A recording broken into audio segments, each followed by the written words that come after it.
Here's a scene you may already know from the inside. You're at a family gathering, or a friend's house, or maybe you're just standing in line at the grocery store. And your baby, this baby who was fussy all morning with you, who cried when you put her down, who melted into tears the moment you tried to eat breakfast, is now sitting in someone else's arms. A neighbor, an uncle she's met twice, a complete stranger leaning over the shopping cart, and she's smiling, not just tolerating them, smiling, cooing, making eye contact, being, by any normal measure, delightful. And the person holding her says something like, "Oh, she loves me," or "She's never like this with you, huh?" And you laugh. You play along. But somewhere underneath that laugh is a quiet sting. Because 30 minutes ago, this same baby was inconsolable in your arms. And now she's performing her greatest social routine for someone she barely knows. It doesn't make sense. Or at least, it doesn't seem to. Most people explain this the simple way. They say the baby is just being social, that she finds new faces interesting, that she's curious, and strangers are novel, and novelty is exciting for babies. And that's not entirely wrong. Babies are drawn to new faces, new voices, new stimulation. But that explanation only covers half of what's happening. It explains the smile. It doesn't explain the crying. It doesn't explain why that same baby, minutes later, will dissolve the moment she's back in your arms, as if being with you somehow makes things worse. And that's where people start to misread what's really going on. The most common misreading of this behavior, and it's an incredibly common one, goes something like this. She's easier with other people than with me. Or worse, she prefers them. Some parents feel it as a rejection. Some feel it as failure. Some wonder quietly whether the bond isn't as strong as they thought, whether they're doing something wrong, whether their baby has somehow decided that other people are more comforting than they are. This misreading is understandable. It's also, in most cases, almost exactly backwards. Let's slow down and look at what may actually be happening. When a baby is around someone unfamiliar, not frightening, just unfamiliar, she is not in the same emotional mode she's in with you. She's in a kind of social performance state. She's watching. She's taking in new information.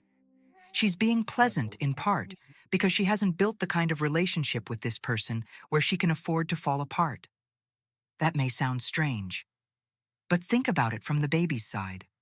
A baby between roughly 4 and 12 months is building something very specific with her primary caregivers.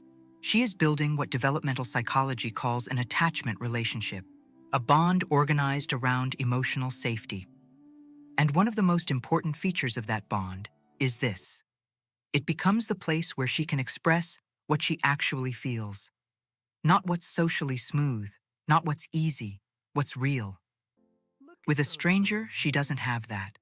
A stranger is interesting, maybe even enjoyable, but a stranger is not someone she trusts enough to cry with.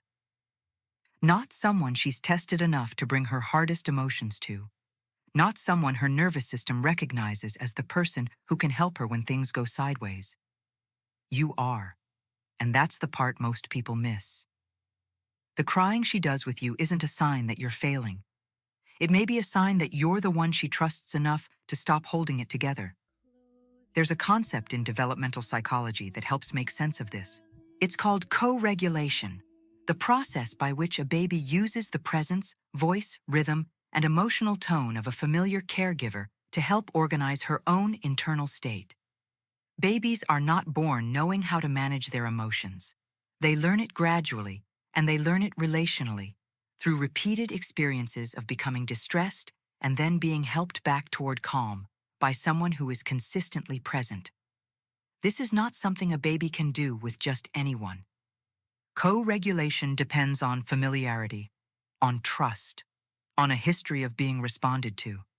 It depends on the baby having learned over hundreds of small moments that this particular person is safe to fall apart with, because this person has helped her come back together before. So when a baby reaches for a stranger and smiles, she may be engaging socially.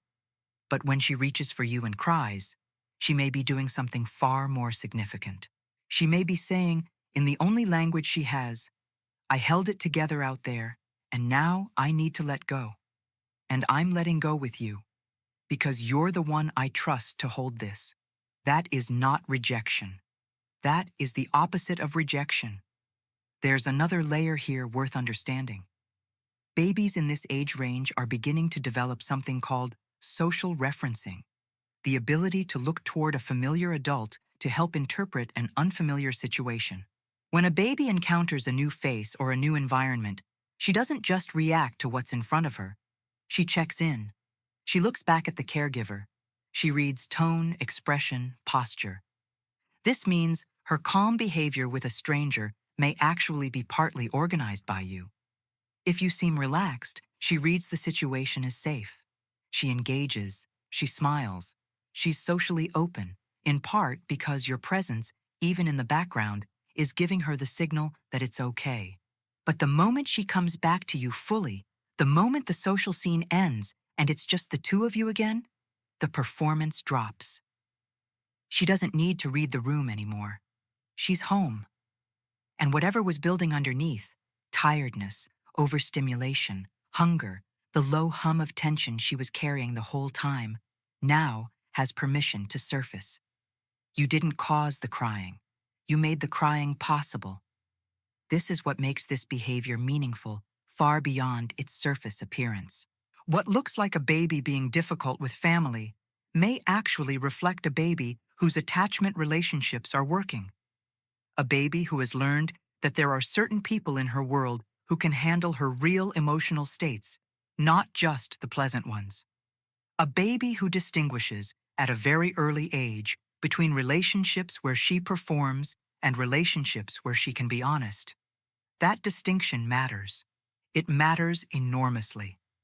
Because what this behavior may be protecting is the integrity of the attachment bond itself. The baby is not trying to hurt you. She's not choosing strangers over you.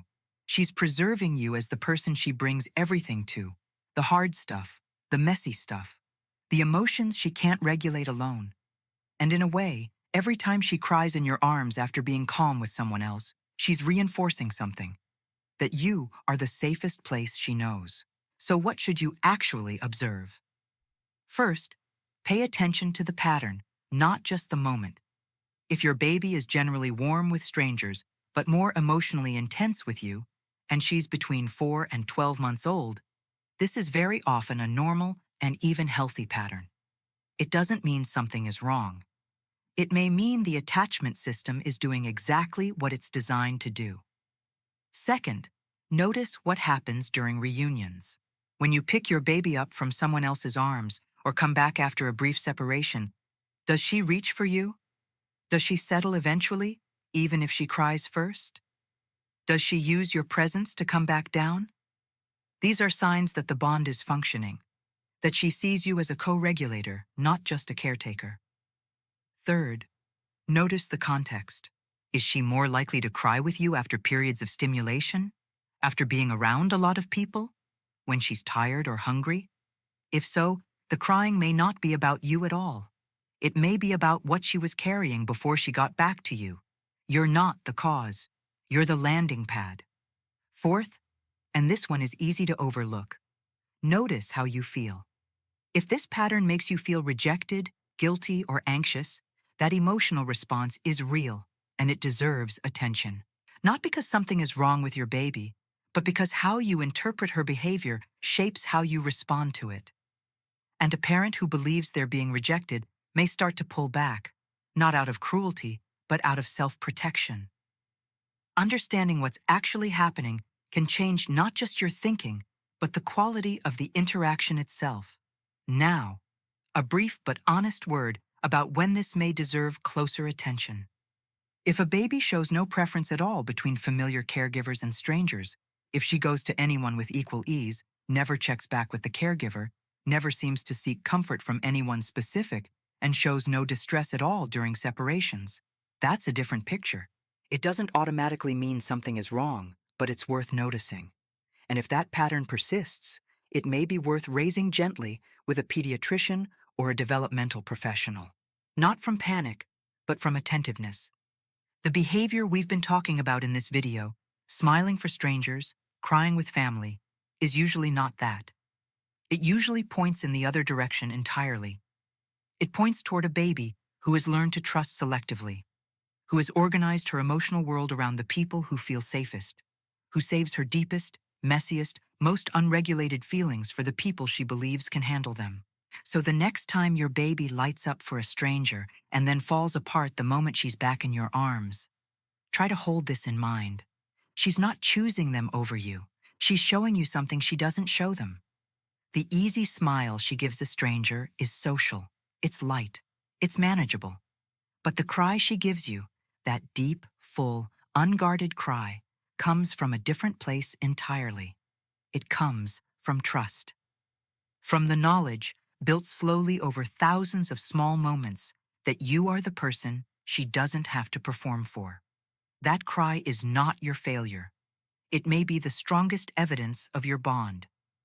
If this changed the way you think about your baby's behavior, you might want to watch this next, where we look at another moment parents often misread, why some babies look away from the people they're most attached to, and what that gaze aversion may actually be protecting.